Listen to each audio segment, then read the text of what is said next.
الحمد للہ وکفى والصلاة والسلام على سید الانبیاء وعلى آلہ واصحابہ الاتقیاء اما بعد فاعوذ باللہ من الشیطان الرجیم بسم اللہ الرحمن الرحیم وَإِن كُنتُمْ عَلَى سَفَرٍ وَلَمْ تَجِدُوا كَاتِبًا فَرِهَانٌ مَّقْبُوضَةٌ فَإِنْ أَمِنَ بَعْضُكُمْ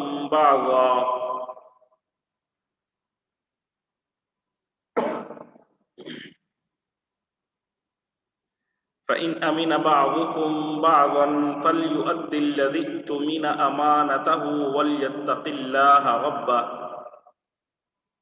وَلَا تَكْتُمُوا الشَّهَادَةَ وَمَن يَكْتُمْهَا فَإِنَّهُ آثِمٌ قَلْبُهُ وَاللَّهُ بِمَا تَعْمَلُونَ عَلِيمٌ صدق اللہ العظیم۔ وَإِن كُنتُمْ اور اگر تم ہو علی سفر سفر پر وَلَمْ تَجِدُوا اور تمہیں نہ ملے کاتباً لکھنے والا فَرِحَانٌ تو گروی رکھوا دو مقبوضۃ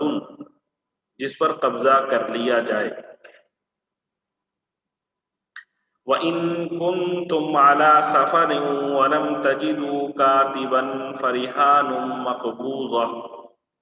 اور اگر تم سفر پر ہو اور تمہیں کوئی لکھنے والا نہ ملے تو ضمانت کے طور پر رہن قبضے میں رکھ لیے جائیں۔ فَإِنْ أَمِنَ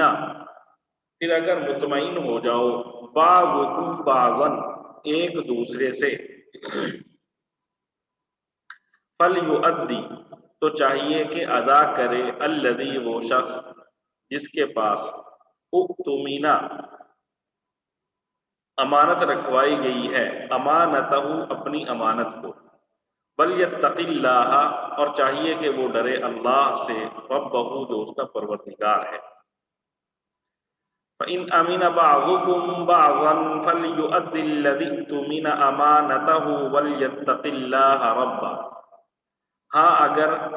تم ایک دوسرے پر بھروسہ کرو تو جس پر بھروسہ کیا گیا ہے وہ اپنی امانت ٹھیک ٹھیک ادا کرے اور اللہ سے ڈرے جو اس کا پروردگار ہے۔ وَلَا تَكْتُمُوا الشَّهَادَةَ وَلَا تَكْتُمُوا اور تم نہ چھپاؤ الشہادۃ گواہی وَلَا تَكْتُمُوا الشَّهَادَةَ اور گواہی کو نہ چھپاؤ وَمَن يَكْتُمْهَا اور جو چھپائے گواہی کو فَإِنَّهُ تو یقیناً وہ آثم گناہگار ہے قلبہ اس کا دل وَمَن يَكْتُمْهَا فَإِنَّهُ آثم قلبہ اور جو گواہی کو چھپائے وہ گناہگار دل کا حامل ہے۔ واللہ بما تعملون اور اللہ جو تم کرتے ہو علیم جانتا ہے۔ واللہ بما تعملون علیم اور جو عمل بھی تم کرتے ہو اللہ اس سے خوب واقف ہے۔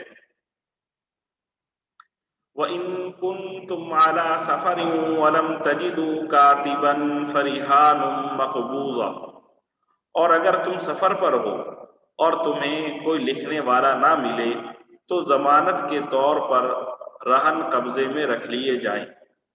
فَإِنْ أَمِنَ بَعْضُكُمْ بَعْضًا فَلْيُؤَدِّ الَّذِي اؤْتُمِنَ أَمَانَتَهُ وَلْيَتَّقِ اللَّهَ رَبَّهُ ہاں اگر تم ایک دوسرے پر بھروسہ کرو تو جس پر بھروسہ کیا گیا ہے وہ اپنی امانت ٹھیک ٹھیک ادا کرے اور اللہ سے ڈرے جو اس کا پروردگار ہے۔ وَلَا تَكْتُمُوا الشَّهَادَةَ اور گواہی کو نہ چھپاؤ وَمَن يَكْتُمْهَا فَإِنَّهُ آثِمٌ قَلْبُهُ اور جو گواہی کو چھپائے وہ گناہگار دل کا حامل ہے۔ وَاللَّهُ بِمَا تَعْمَلُونَ عَلِيمٌ اور جو عمل بھی تم کرتے ہو اللہ اس سے خوب واقف ہے۔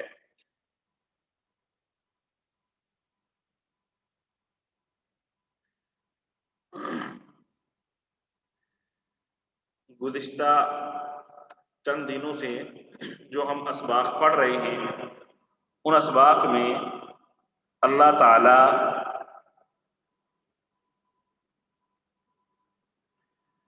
معاملات، لین دین کے معاملات، خرید و فروخت اور اسی طرح سود کے معاملات، اور اس کے بعد ان معاملات میں ہم نے احتیاط کس کس انداز میں کرنی ہے، یہ سارے احکام اللہ تعالیٰ نے ان آیات میں بیان کیے ہیں۔ گزشتہ کل جو ہم نے سبق پڑھا اس میں اللہ تعالیٰ نے حکم فرمایا کہ جب تم قرض کا لین دین کرو یا خرید و فروخت کا معاملہ کوئی کرو تو اس معاملے کو لکھ لیا جائے اور ساتھ ساتھ گواہ بھی بنا لیے جائیں۔ اور پھر گواہی کے بارے میں اللہ تعالیٰ نے ذکر کیا کہ بہتر ہے کہ دو مرد گواہ ہوں، دو مرد گواہ ہوں، اور اگر کسی جگہ پہ دو مرد گواہ نہیں مل سکیں تو کسی جگہ پہ دو مرد گواہ نہ ہو سکیں تو پھر اللہ تعالیٰ نے فرمایا کہ تمہیں چاہیے کہ ایک مرد اور دو خواتین کو گواہ بنا لو، ایک مرد اور دو خواتین کو گواہ بنا لو۔ آج کا جو سبق ہے اس میں بھی اللہ تبارک و تعالی گزشتہ کل جو احکام بیان کیے گئے تھے انہی سے متعلقہ ایک اور حکم یہاں پر بیان فرما رہے ہیں۔ وہ حکم کیا ہے؟ اللہ تعالیٰ فرما رہے ہیں کہ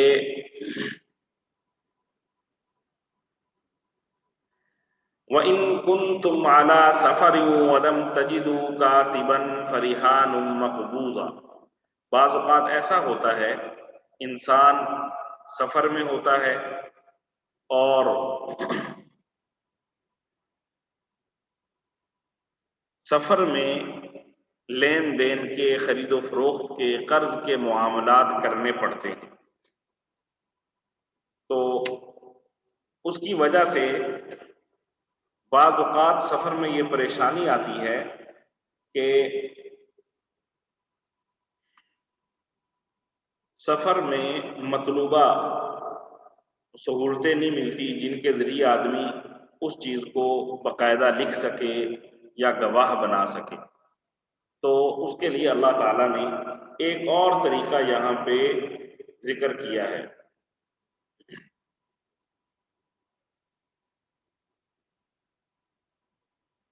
وہ کیا ہے؟ اللہ تعالیٰ نے فرمایا کہ اگر تم سفر میں ہو اور سفر میں اس طرح کا معاملہ کرنا پڑ جائے لین دین کا اور تم نے اسے لکھنا ہے لیکن تمہارے پاس لکھنے والا کوئی موجود نہیں ہے، تو ظاہر ہے جو شخص دوسرے کو قرض دیتا ہے تو قرض دینے والے کو یہ ضمانت چاہیے ہوتی ہے کہ تم بر وقت میرے پیسے واپس کر دو گے۔ تو اللہ تعالیٰ نے فرمایا ایسے موقع پر جو قرض لینے والا ہے وہ اپنی کوئی چیز قرض دینے والے کے پاس بطور ضمانت کے رکھوا دے، تاکہ قرض دینے والے کو اطمینان رہے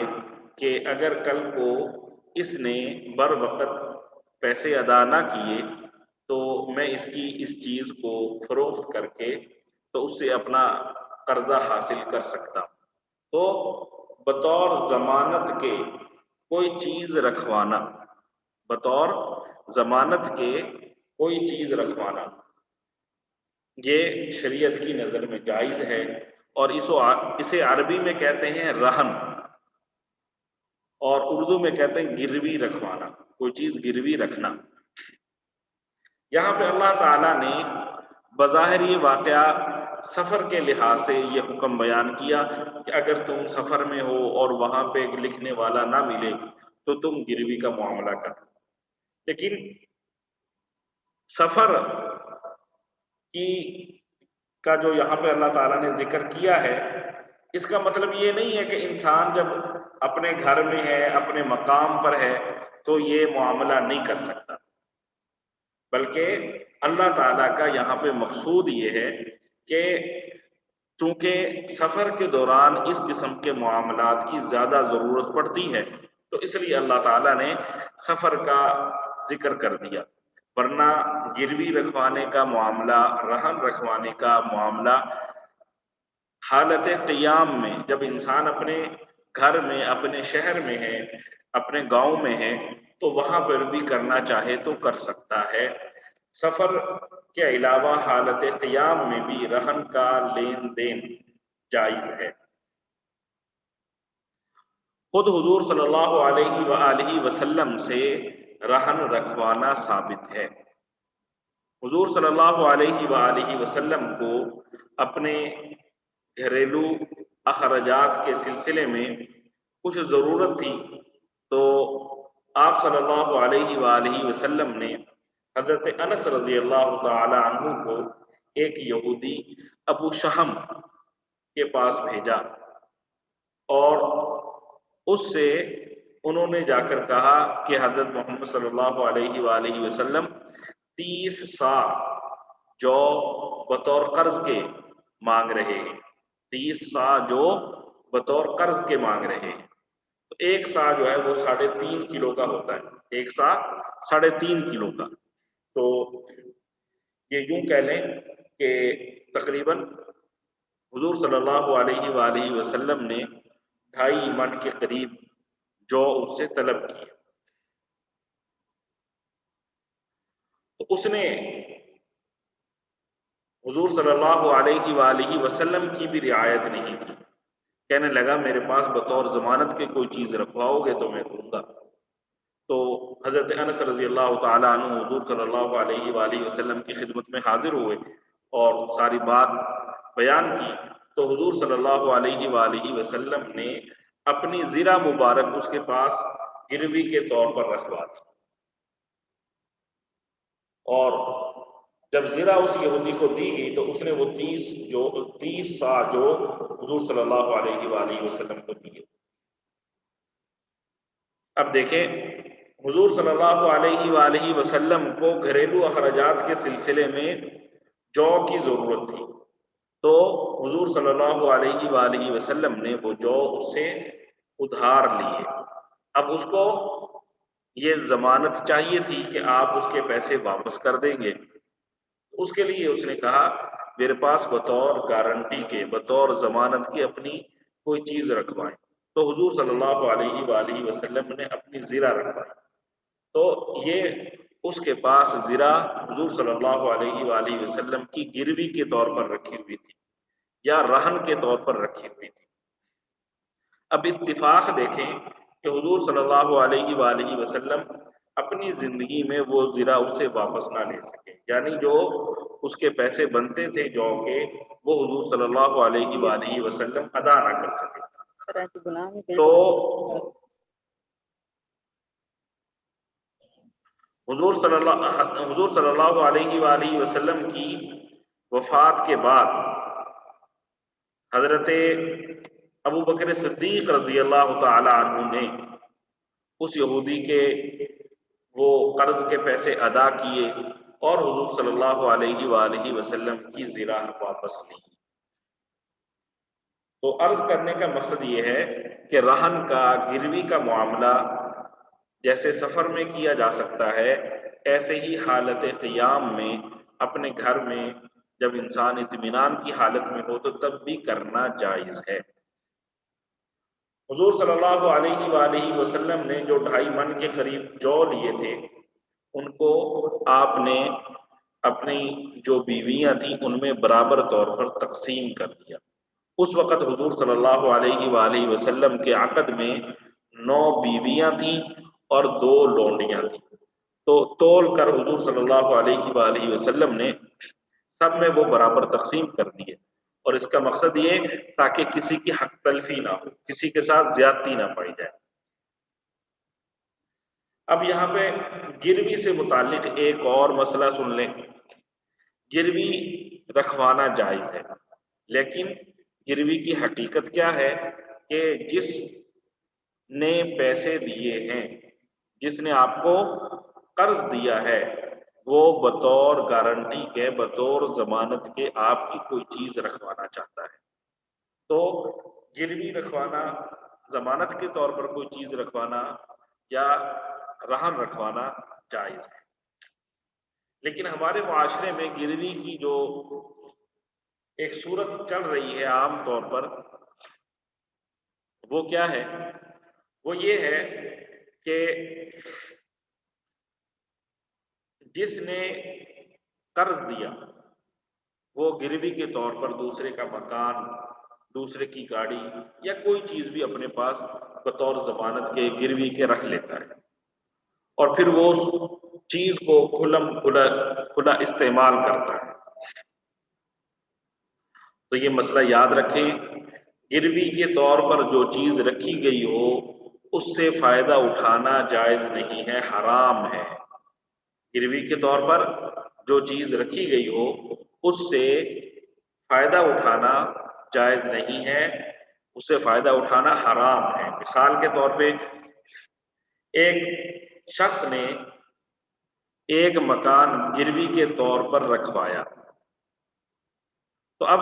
جس کے پاس یہ مکان بطور ضمانت کے، بطور گروی کے رکھا گیا ہے، وہ اس مکان میں رہ نہیں سکتا۔ اگر وہ اس مکان میں رہے گا تو اس کو اس مکان کا مارکیٹ ریٹ کے مطابق کرایہ ادا کرنا پڑے گا۔ اگر وہ کرایہ ادا نہیں کرے گا تو وہ حرام کام کا ارتکاب کرے گا اور یہ سودی معاملہ بن جائے گا، کیونکہ اس نے اس کو قرض دیا تھا نا پیسے، اب یہ ان پیسوں کے بدلے میں اس سے نفع لے رہا ہے۔ تو مکان ہے تو مکان میں رہائش اختیار نہیں کر سکتا، مکان کو آگے کرائے پر نہیں دے سکتا۔ زمین رکھوائی گئی ہے بطور ضمانت کے، بطور گروی کے، تو اس زمین کو وہ استعمال نہیں کر سکتا۔ کوئی سواری ہے تو اس سواری کو وہ استعمال نہیں کر سکتا۔ غرض کوئی بھی چیز بطور ضمانت کی رکھوائی گئی ہے تو اس چیز کو اس کے لیے استعمال کرنا جائز نہیں ہے۔ آگے اللہ تعالیٰ نے فرمایا فَإِنْ أَمِنَ بَعْضُكُمْ بَعْضًا فَلْيُؤَدِّ الَّذِي اؤْتُمِنَ أَمَانَتَهُ وَلْيَتَّقِ اللَّهَ رَبَّهُ۔ ہاں اگر تم ایک دوسرے پر بھروسہ کرو تو جس پر بھروسہ کیا گیا ہے وہ اپنی امانت ٹھیک ٹھیک ادا کرے اور اللہ سے ڈرے جو اس کا پروردگار ہے۔ یعنی جس آدمی نے پیسے دیے اس نے بطور ضمانت کے، بطور گارنٹی کے کوئی چیز نہیں مانگی، اس نے کہا مجھے اس پر اعتماد ہے، یہ مجھے واپس کر دے گا۔ تو اللہ تعالیٰ فرما رہے ہیں کہ اب اس شخص کو چاہیے کہ وہ اس کا قرض بر وقت واپس کرے، قرض خواہ کو اس کا قرض ادا کرے۔ اور اسی طرح اگر مقروض نے کوئی چیز قرض خواہ کے پاس امانت کے طور پر، ضمانت کے طور پر، گروی کے طور پر رکھوائی تھی، تو قرض خواہ کا بھی فرض ہے کہ وہ مقروض کی وہ چیز واپس کر دے جب اس کا قرض ادا کر دیا جائے۔ گروی کے طور پر، گروی کے بدلے قرض لینا یہ جائز ہے، لیکن گروی کے بغیر اگر قرض دیا جائے تو یہ شریعت کی نظر میں قرض حسانہ ہے۔ گروی کے بغیر اگر قرض دیا جائے تو شریعت کی نظر میں وہ کیا ہے؟ قرض حسانہ ہے، یعنی اس نے اللہ پر اعتماد کرتے ہوئے اسے قرض دے دیا اور بطور ضمانت کے کوئی چیز نہیں لی۔ حدیث میں آتا ہے حضور صلی اللہ علیہ وآلہ وسلم نے ارشاد فرمایا صدقہ جب تم کرتے ہو تو اس کی وجہ سے اللہ تعالیٰ 10 نیکیاں عطا فرماتا ہے، اور جب تم کسی کو قرض دیتے ہو تو اس کے بدلے اللہ تعالیٰ 17 نیکیاں عطا فرماتے ہیں۔ یعنی صدقے کا جو ثواب ہے وہ کم ہے اور کسی کو قرض دے کر اس کی ضرورت پوری کرنے کا ثواب زیادہ ہے۔ حالانکہ صدقے میں جو رقم ہم نے دی ہے وہ واپس نہیں آئے گی، اور قرض میں جو رقم ہم نے دی ہے قرض حسنہ کے طور پر وہ ہمیں واپس ملنی ہے۔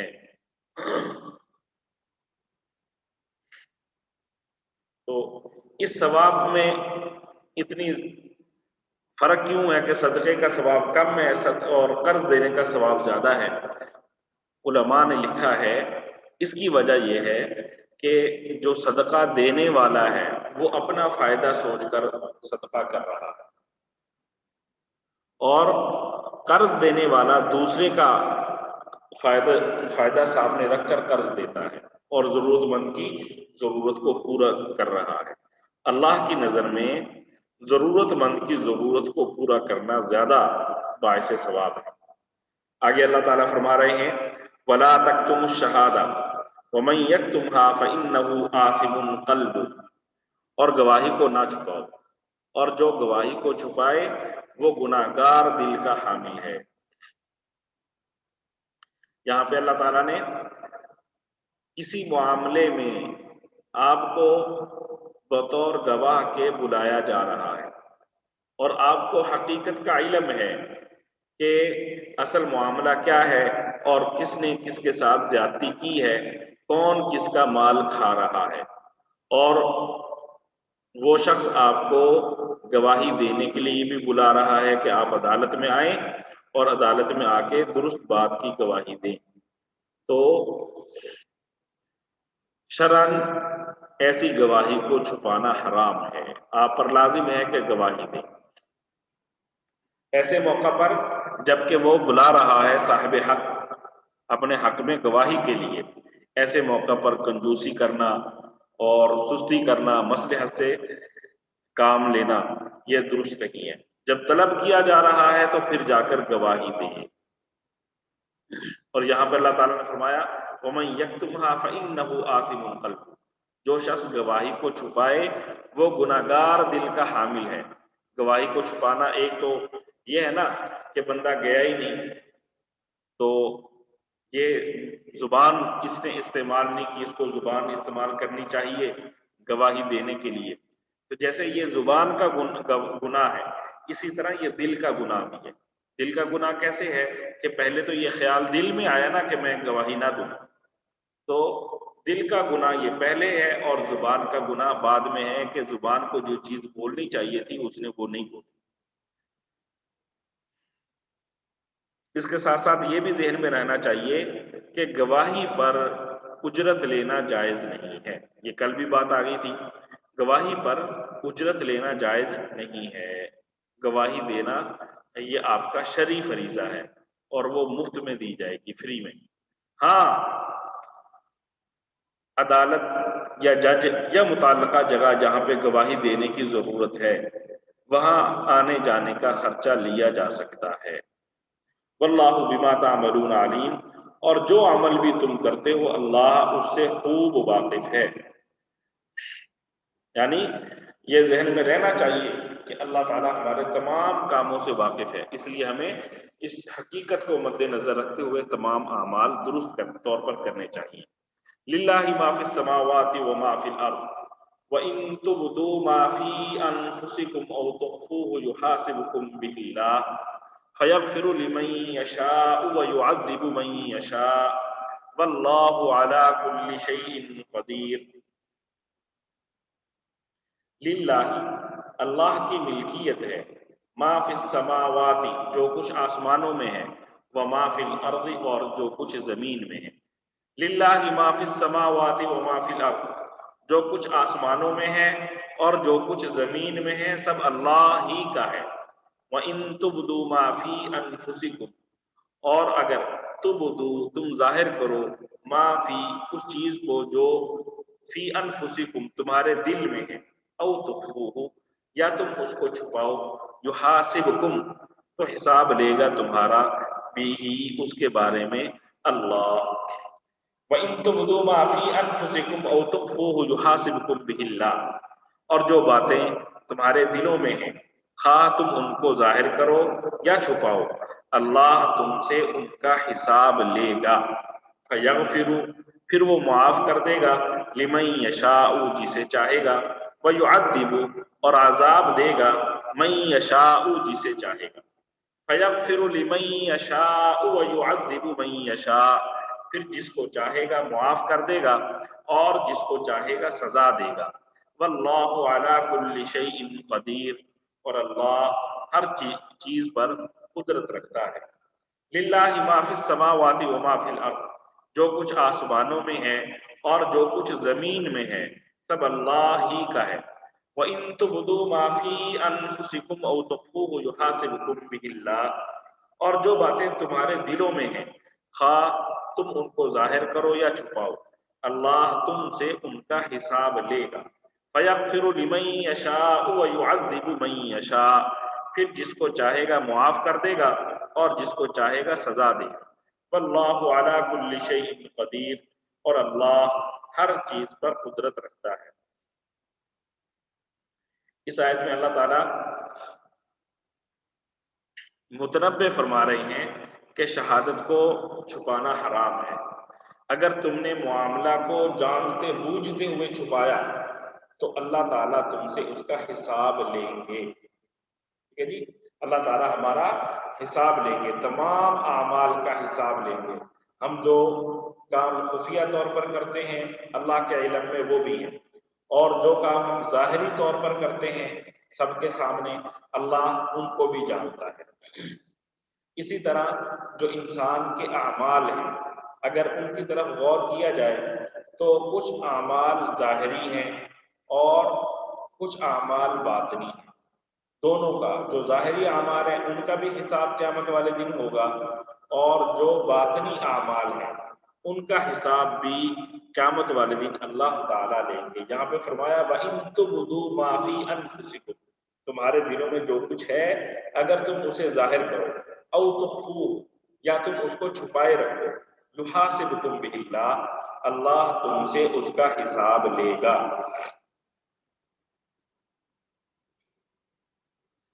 اب ظاہری اعمال کیا ہے؟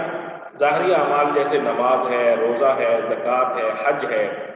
اور ہم لوگوں کے ساتھ خرید و فروخت کر رہے ہیں، نکاح کا مسئلہ ہے، طلاق کا مسئلہ ہے، یہ سارے وہ ہیں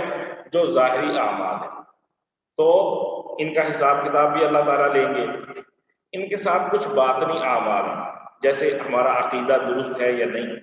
ٹھیک ہے، تو ہمارے دل میں کیا بات ہے اس کا تو کسی کو علم نہیں ہے نا، تو یہ ہمارے باطنی عمل ہے، اپنا عقیدہ درست رکھنا، کفر اور شرک، یہ ساری چیزیں وہ ہیں جو باطن سے تعلق رکھتی ہیں، دوسرے لوگ آسانی سے نہیں جان سکتے۔ اسی طرح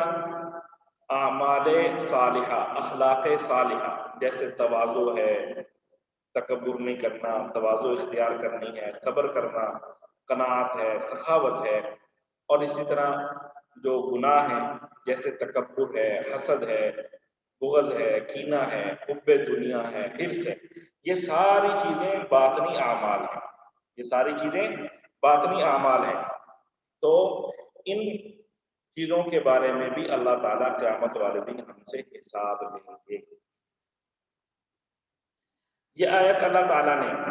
یحاسبکم بہ اللہ، کہ تم جو ظاہر کرتے ہو اور تم جو چھپاتے ہو اللہ تعالیٰ تم سے اس کا حساب لے گا، یہ اللہ تعالیٰ نے سورہ بقرہ کے آخر میں لا کر بیان کر دیا، واضح کر دی کہ اس سورہ بقرہ میں اللہ تعالیٰ نے بہت سارے احکام، اصولی اور فروعی مسائل ذکر کیے ہیں، اور نماز کے احکام ذکر ہوئے، زکوٰۃ کے احکام، روزہ کے احکام، قصاص کے احکام، حج کے احکام، جہاد کے، پاکی ناپاکی کے، طلاق کے، عدت کے، خدا کے، رضاعت کے، یہ سارے مسائل نا یہاں پہ بیان ہوئے اللہ تعالیٰ نے۔ اسی طرح سود کا، قرض کا لین دین، شراب کی حرمت، یہ ساری چیزیں ہم نے اس صورت میں پڑھی ہیں۔ تو ان سب چیزوں کو بیان کر کے آخر میں اللہ تعالیٰ نے کیا فرمایا؟ وَإِن تُبْدُوا مَا فِي أَنفُسِكُمْ أَوْ تُخْفُوهُ يُحَاسِبْكُم بِهِ اللَّهُ، تم جو چھپ کر کرو گے اور تم جو ظاہری طور پر کرو گے سب کا اللہ تعالیٰ حساب لیں گے۔ تو اللہ تعالیٰ نے یہاں پر ہمیں یہ بتلا دیا کہ بھئی دیکھو، تم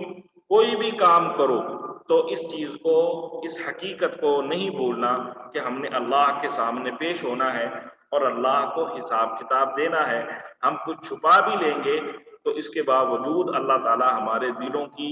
باتوں کو جانتا ہے، تو اس لیے ہم نے جان بوجھ کر کوئی گڑبڑ نہیں کرنی، حفاظت کرنی ہے۔ آمن الرسول بما انزل الیہ من ربہ والمؤمنون کل آمن باللہ وملائکتہ وکتبہ ورسلہ لا نفرق بین احد من رسلہ وقالوا سمعنا واطعنا غفرانك ربنا واليك المصير لا يكلف الله نفسا الا وسعها لها ما كسبت وعليها ما اكتسبت ربنا لا تؤاخذنا ان نسينا او اخطأنا ربنا ولا تحمل علينا إصرا كما حملته على الذين من قبلنا ربنا ولا تحملنا ما لا طاقة لنا به واعف عنا واغفر لنا وارحمنا أنت مولانا فانصرنا على القوم الكافرين. آمنا ایمان لائے، الرسول پیغمبر، بما انزل الیہ اس چیز پر جو ان کی طرف نازل کی گئی، من ربہ ان کے رب کی جانب سے، والمؤمنون اور تمام مسلمان. آمن الرسول بما انزل الیہ من ربہ والمؤمنون، یہ رسول اس چیز پر ایمان لائے ہیں جو ان کی طرف ان کے رب کی طرف سے نازل کی گئی ہے، اور تمام مسلمان بھی. کل آمنا باللہ، کل ہر ایک آمنا ایمان لایا، باللہ اللہ پر، و ملائکتہ اور اس کے فرشتوں پر، و کتبہ اور اس کی کتابوں پر، و رسولہ اور اس کے رسولوں پر. کل آمن باللہ و ملائکتہ و کتبہ و رسولہ، یہ سب ایمان لائے ہیں اللہ پر، اس کے فرشتوں پر، اس کی کتابوں پر اور اس کے رسولوں پر. لا نفرق بین احد من رسولی، لا نفرق ہم تفریق نہیں کرتے، بین احد کسی کے درمیان، من رسولی اس کے پیغمبروں میں سے. لا نفرق بین احد من رسولی، وہ کہتے ہیں کہ ہم اس کے رسولوں کے درمیان کوئی تفریق نہیں کرتے کہ کسی پر ایمان لائیں اور کسی پر ایمان نہ لائیں. وقالوا سمعنا واطعنا، وقالوا اور کہتے ہیں، سمعنا ہم نے سنا، واطعنا اور ہم نے اطاعت اختیار کی، غفرانک تیری بخشش، ربنا اے ہمارے پروردگار، والیک المصیر اور تیری طرف ہی لوٹنا ہے. وقالوا سمعنا واطعنا اور وہ یہ کہتے ہیں کہ ہم نے اللہ اور رسول کے احکام کو توجہ سے سن لیا ہے اور ہم خوشی سے ان کی تعمیل کرتے ہیں. غفرانک ربنا والیک المصیر، اے ہمارے پروردگار ہم آپ کی مغفرت کے طلبگار ہیں اور آپ ہی کی طرف ہمیں لوٹ کر جانا ہے. لا یکلف اللہ اللہ تعالیٰ ذمہ داری نہیں ڈالتا، نفساً کسی شخص پر، الا وسعها مگر اس کی طاقت کے مطابق. لا یکلف اللہ نفساً الا وسعها، اللہ کسی بھی شخص کو اس کی وسعت سے زیادہ ذمہ داری نہیں سونپتا.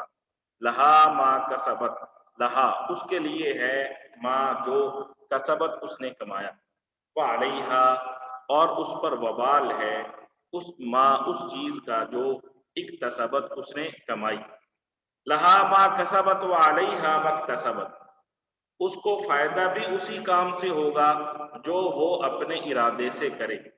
اور نقصان بھی اسی کام سے ہوگا جو اپنے ارادے سے کرے. ربنا اے ہمارے پروردگار، لا تؤاخذنا ہماری پکڑ نہ فرما، ان نسینا اگر ہم بھول جائیں، او اخطأنا یا ہم غلطی کر لیں. ربنا لا تؤاخذنا ان نسینا او اخطأنا، اے ہمارے پروردگار اگر ہم سے کوئی بھول چوک ہو جائے تو ہماری گرفت نہ فرمائیے. ربنا ولا تحمل علینا، ربنا اے ہمارے پروردگار، ولا تحمل علینا اور نہ ڈال ہم پر، اسرن بوجھ، کما حملتا ہو جیسا کہ آپ نے ڈالا تھا، علی الذین ان لوگوں پر جو من قبلنا ہم سے پہلے تھے. ربنا ولا تحمل علینا اسرا کما حملته علی الذین من قبلنا، اور اے ہمارے پروردگار ہم پر اس طرح کا بوجھ نہ ڈالیے جیسا آپ نے ہم سے پہلے لوگوں پر ڈالا تھا. ربنا ولا تحملنا، ربنا اے ہمارے پروردگار، ولا تحملنا ہم پر نہ ڈال، ما لا طاقت لنا بھی جس کی ہم میں طاقت نہ ہو. ربنا ولا تحملنا ما لا طاقت لنا بھی، اے ہمارے پروردگار ہم پر ایسا بوجھ نہ ڈالیے جسے اٹھانے کی ہم میں طاقت نہ ہو، واعف عنا اور ہمیں معاف فرمائیے، واغفر لنا ہمیں بخش دیجیے، وارحمنا اور ہم پر رحم فرمائیے، انت مولانا آپ ہی ہمارے حامی و ناصر ہیں، انت مولانا آپ ہی ہمارے حامی و مددگار ہیں، فانصرنا لہذا ہماری مدد کیجیے، علی القوم الکافرین کافر لوگوں کے مقابلے میں۔ آمن الرسول بما انزل الیہ من ربہ والمؤمنون، یہ رسول اس چیز پر ایمان لائے ہیں جو ان کی طرف ان کے رب کی طرف سے نازل کی گئی ہے، اور تمام مسلمان بھی۔ کل آمن باللہ وملائکتہ وکتبہ ورسلہ، یہ سب ایمان لائے ہیں اللہ پر اور اس کے فرشتوں پر، اس کی کتابوں پر اور اس کے رسولوں پر۔ لا نفرق بین احد من رسلہ، وہ کہتے ہیں کہ ہم اس کے رسولوں کے درمیان کوئی تفریق نہیں کرتے کہ کسی پر ایمان لائیں اور کسی پر ایمان نہ لائیں۔ وقالوا سمعنا واطعنا، اور وہ یہ کہتے ہیں کہ ہم نے اللہ اور رسول کے احکام کو توجہ سے سن لیا ہے اور ہم خوشی سے ان کی تعمیل کرتے ہیں۔ غفرانک ربنا والیک المصیر، اے ہمارے پروردگار ہم آپ کی مغفرت کے طلبگار ہیں اور آپ ہی کی طرف ہمیں لوٹ کر جانا ہے۔ لا یکلف اللہ نفسا الا وسعها، اللہ کسی بھی شخص کو اس کی وسعت سے زیادہ ذمہ داری نہیں سونپتا۔ لہا ما کسبت وعلیہا ما اکتسبت، اس کو فائدہ بھی اسی کام سے ہوگا جو وہ اپنے ارادے سے کرے، اور نقصان بھی اسی کام سے ہوگا جو وہ اپنے ارادے سے کرے۔ ربنا ولا تحملنا ما لا طاقت لنا به،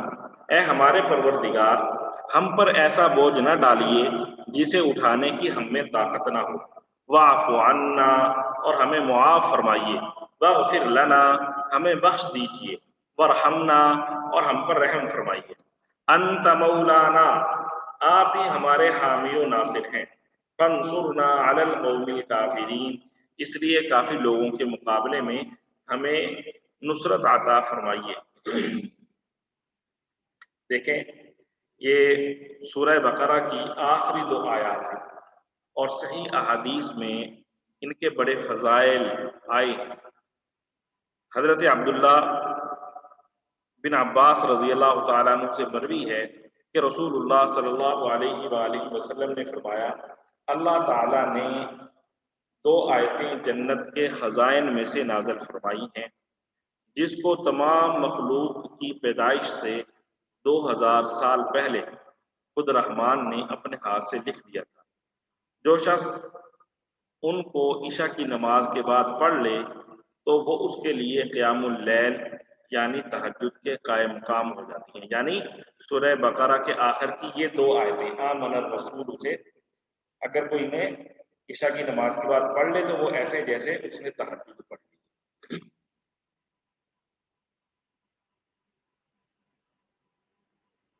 اور پھر حضور صلی اللہ علیہ وآلہ وسلم نے خاص طور پر تاکید کی کہ ان دو آیتوں کو سیکھو، یاد کرو اور اپنے بچوں کو اور خواتین کو یہ دو آیتیں سکھلاؤ۔ اور حضرت عمر فاروق رضی اللہ تعالیٰ عنہ اور حضرت علی مرتضیٰ رضی اللہ تعالیٰ عنہ وہ فرماتے تھے کہ کوئی آدمی جس کو تھوڑی سی بھی عقل ہو وہ ان آخری آیتوں کو پڑھے بغیر نہ سوئے۔ یہ حضرت عمر فاروق اور حضرت علی مرتضیٰ رضی اللہ عنہ کی نظر میں ان آیتوں کی اہمیت ہے۔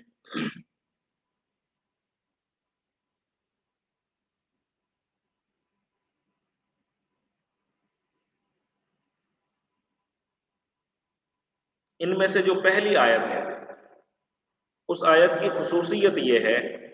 کہ اللہ تعالیٰ نے سورہ بقرہ میں جو چیزیں ذکر کی، جو معاملات، احکام تفصیل کے ساتھ، اجمال کے ساتھ ابھی میں نے آپ کے سامنے پچھلے آیت کے ذیل میں ان سب کا ذکر کیا تھا، تو اللہ تعالیٰ نے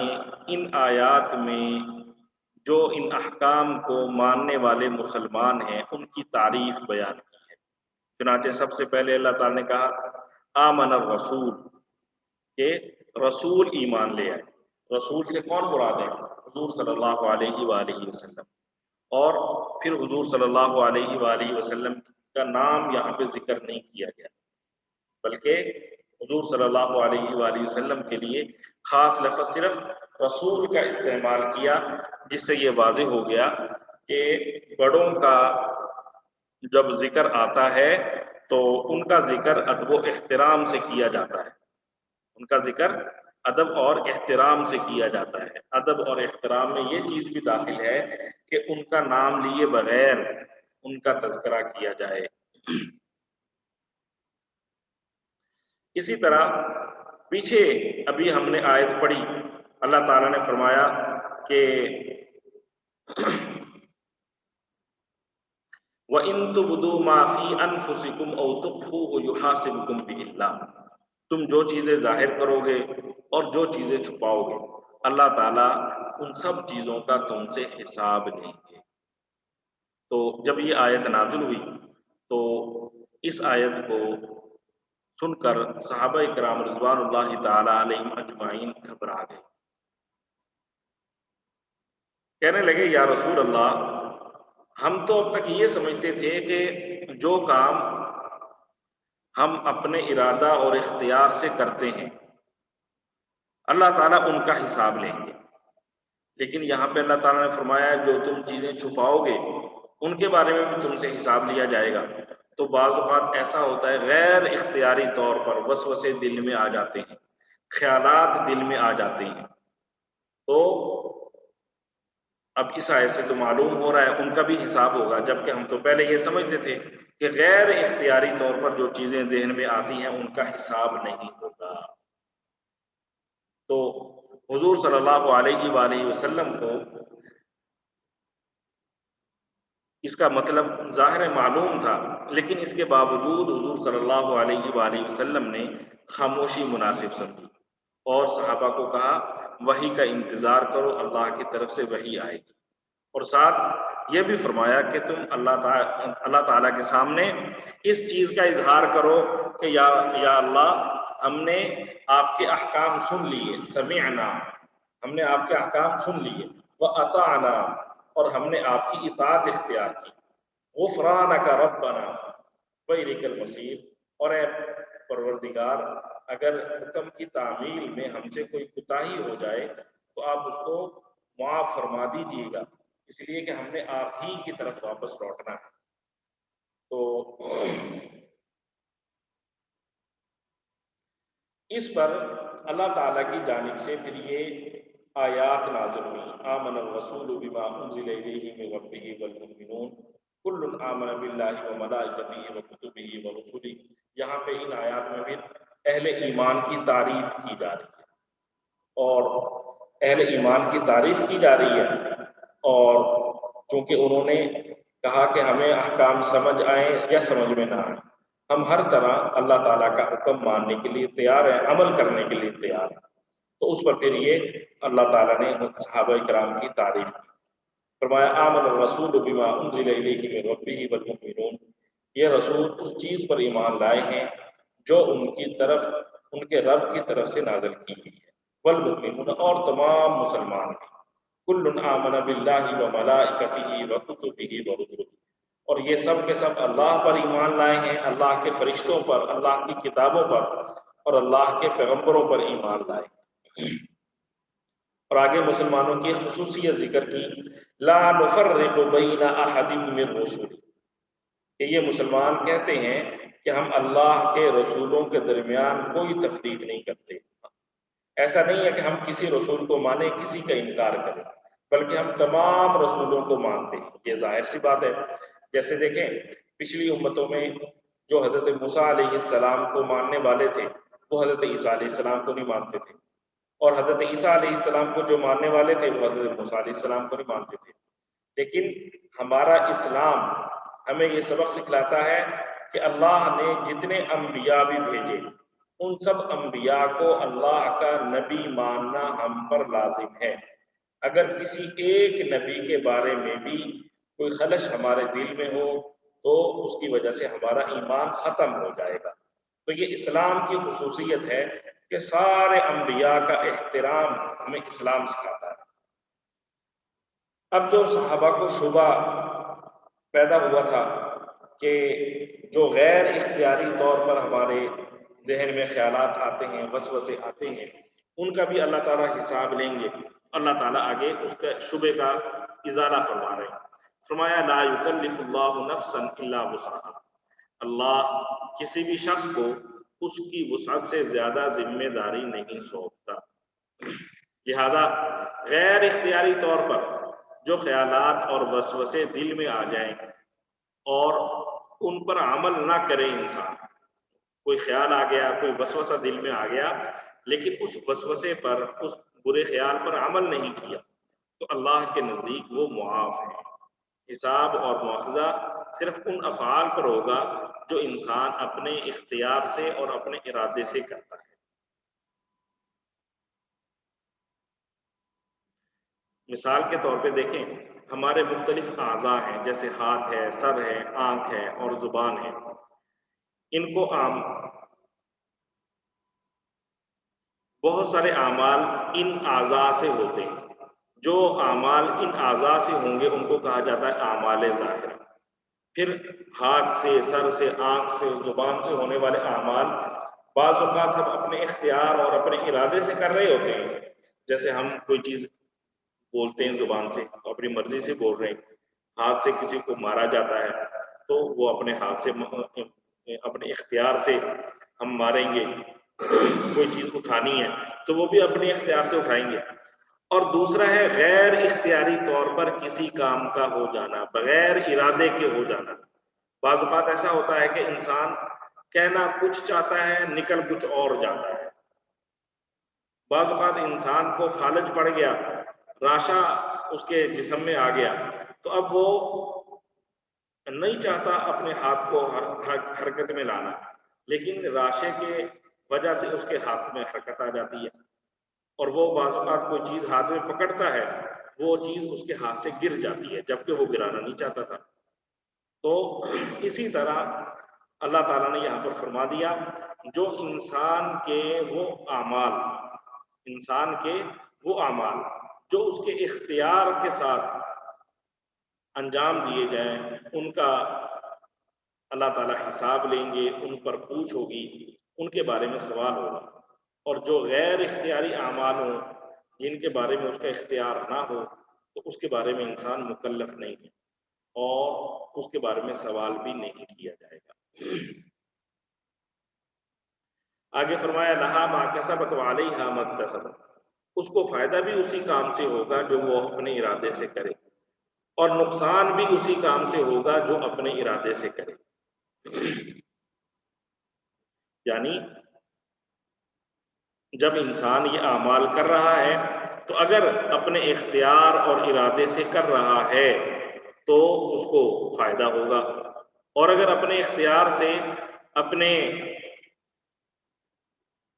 سے کوئی برائی کر رہا ہے تو اس کا بھی نقصان اس کو ہوگا، اور اگر غیر اختیاری طور پر بغیر ارادے کے کوئی کام ہو رہا ہے تو اس کا ثواب یا اس کا نقصان اسے نہیں ہوگا۔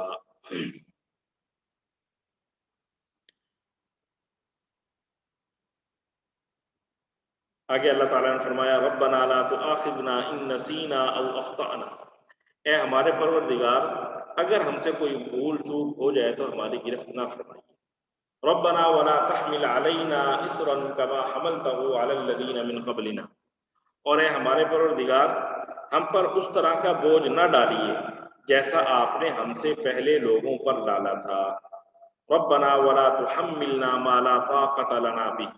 اے ہمارے پروردگار ہم پر ایسا بوجھ نہ ڈالیے جسے اٹھانے کی ہم میں طاقت نہ ہو۔ واعف عنا، ہمیں معاف فرمائیے۔ واغفر لنا، ہمیں بخش دیجئے۔ وارحمنا، ہم پر رحم فرمائیے۔ انت مولانا فانصرنا علی القوم الکافرین، آپ ہی ہمارے حامی و ناصر ہیں، اس لیے کافر لوگوں کے مقابلے میں ہماری مدد فرمائیے۔ یہاں پہ آیا کما حملتہ علی الذین من قبلنا، اور اسی طرح ولا تحملنا ما لا طاقۃ لنا بھی، جو بوجھ آپ نے پہلے لوگوں پر ڈالا ایسا بوجھ ہم پر نہ ڈالیے۔ اور جس بوجھ کو ہم میں اٹھانے کی طاقت نہیں ہم پر وہ بوجھ نہ ڈالے۔ پہلے جو بنی اسرائیل گزرے، جو اقوام تھی، ان کے ساتھ کیا معاملہ تھا اللہ تعالیٰ کا؟ کپڑا ناپاک ہو گیا تو اب وہ کپڑا پانی سے پاک نہیں ہوتا تھا ان کے یہاں، جو ان کو حکم دیا گیا تھا، بلکہ ان کو حکم یہ تھا کہ جتنا کپڑا ناپاک ہو جائے اس کو کاٹ دو یا اس کو جلا دو۔ اسی طرح